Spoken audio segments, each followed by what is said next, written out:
Bike ಡಿಕ್ಕಿ, ವ್ಯಕ್ತಿಗೆ ಗಂಭೀರ ಗಾಯ, ಚಾಲಕ ಪರಾರಿ. ಬೀಗೂರು ಹಾಗೂ HD ಕೋಟೆ ರಾಜ್ಯ ಹೆದ್ದಾರಿ ನಂಜನಗೂಡು ತಾಲೂಕಿನ ಅಂಜನಾಪುರ ಗ್ರಾಮದ ಬಸ್ ಸ್ಟ್ಯಾಂಡ್ ಬಳಿ ಸ್ಕೂಟರ್ ಹಾಗೂ ಮಿನಿ ಟೆಂಪೋ ಡಿಕ್ಕಿ ಹೊಡೆದು ಓರ್ವರಿಗೆ ಗಂಭೀರ ಗಾಯವಾಗಿದ್ದು ಮತ್ತೊಬ್ಬನಿಗೆ ಸಣ್ಣ ಪುಟ್ಟ ಗಾಯಗಳಾಗಿರುವ ಘಟನೆ ನಡೆದಿದ್ದು ಟೆಂಪೋ ಚಾಲಕ ಪರಾರಿಯಾಗಿದ್ದಾನೆ. ತಿಮ್ಮಯ್ಯರವರ ಮಗ ರಂಗಸ್ವಾಮಿ 43 ವರ್ಷ ಹಾಗೂ ಸಿದ್ದರಾಜು ಮೇಸ್ತ್ರಿ ಎಂಬುವವರಿಗೆ ಟೆಂಪೋ ಡಿಕ್ಕಿ ಹೊಡೆದಿದೆ. ಟೆಂಪೋ ಡಿಕ್ಕಿ ಹೊಡೆದ ಕಾರಣ ಸ್ಕೂಟರ್ನಲ್ಲಿದ್ದ ವ್ಯಕ್ತಿ ಹೊಡೆದ ರಭಸಕ್ಕೆ ಪುಟ ಹಾರಿ ಬಸ್ ಸ್ಟ್ಯಾಂಡ್ ಒಳಗೆ ಬಿದ್ದು ತಲೆ ಭಾಗಕ್ಕೆ ಗಂಭೀರ ಗಾಯವಾಗಿದ್ದು ವಿಪರೀತ ರಕ್ತಸ್ರಾವವಾಗಿದೆ. ಆಸ್ಪತ್ರೆಗೆ ರವಾನಿಸಲಾಗಿದೆ.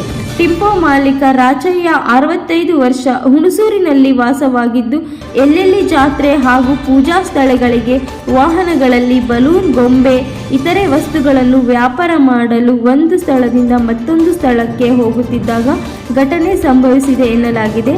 ಹುಲಹಳ್ಳಿ ಪೊಲೀಸ್ ಠಾಣಾ ವ್ಯಾಪ್ತಿಯಲ್ಲಿ ಘಟನೆ ನಡೆದಿದ್ದು ವಾಹನಗಳನ್ನು ಪೊಲೀಸರು ಜಪ್ತಿ ಮಾಡಿದ್ದಾರೆ.